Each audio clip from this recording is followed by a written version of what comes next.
Heart એટેકના સંકેતો, કારણો અને બચવાના ઉપાય. હાર્ટ એટેકના સંકેતો, કારણો અને બચવાના ઉપાય. 30 વર્ષે યુવાનો આવે છે હાર્ટ એટેકની ઝપટમાં, એકવાર જાણો આ સંકેતો.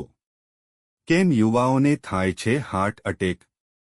હૃદયમાં અવસ્થતાનો અનુભવ થવો, શ્વાસ લેવામાં તકલીફ થવી, વધારે પ્રમાણમાં પરસેવો આવવો, જીવ મચલવો, હાથનું શૂન્ય પડી જવું, જો શરીરનું કોઈ અંગ કામ કરવાનું બંધ કરી દે, બોલતી સમયે અસ્પષ્ટ ઉચ્ચારણ કરવું. કારણો, બચવાના 10 ઉપાય.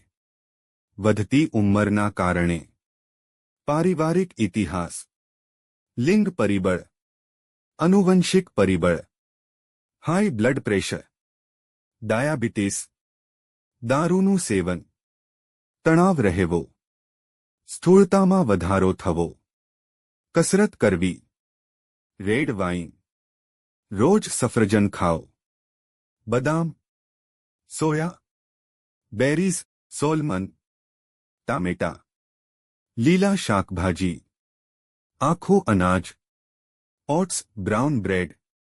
આ ખાસ રીતે જાણો તમને દિલની બીમારી છે કે નહીં.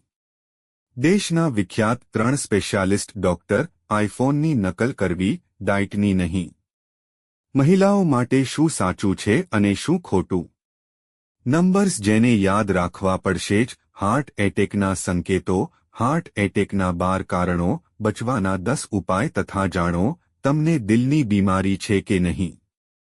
30 વર્ષે યુવાનો આવે છે હાર્ટ એટેકની ઝપટમાં, એકવાર જાણો આ સંકેતો. ભારતમાં દર વર્ષે 30 વર્ષથી લગભગ 900 લોકોની મૃત્યુ હૃદય રોગને કારણે થાય છે.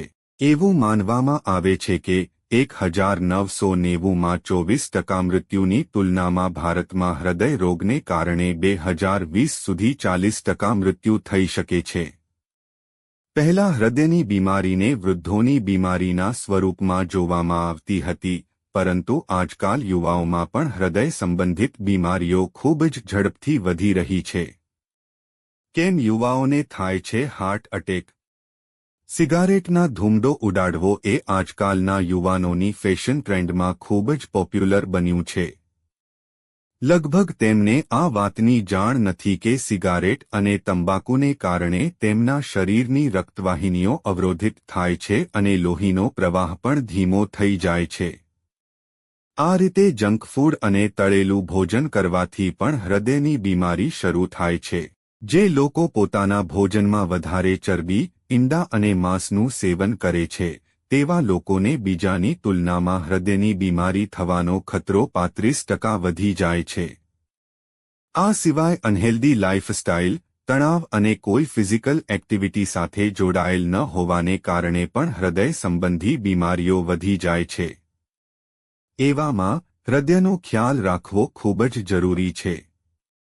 મોટા ભાગે એવું જોવા મળે છે કે ગંભીર અવસ્થા પર પહોંચ્યા પછી જ લોકોને આ રોગ વિશે જાણ થાય છે, જેના કારણે તે સમયે તેનો ઇલાજ કરવો ખૂબ જ મુશ્કેલ થઈ જાય છે. જો પ્રારંભમાં જ હૃદય સાથે સંબંધિત બીમારીઓનો ખ્યાલ આવી જાય તો આ બીમારીનો ઇલાજ સંભવ છે.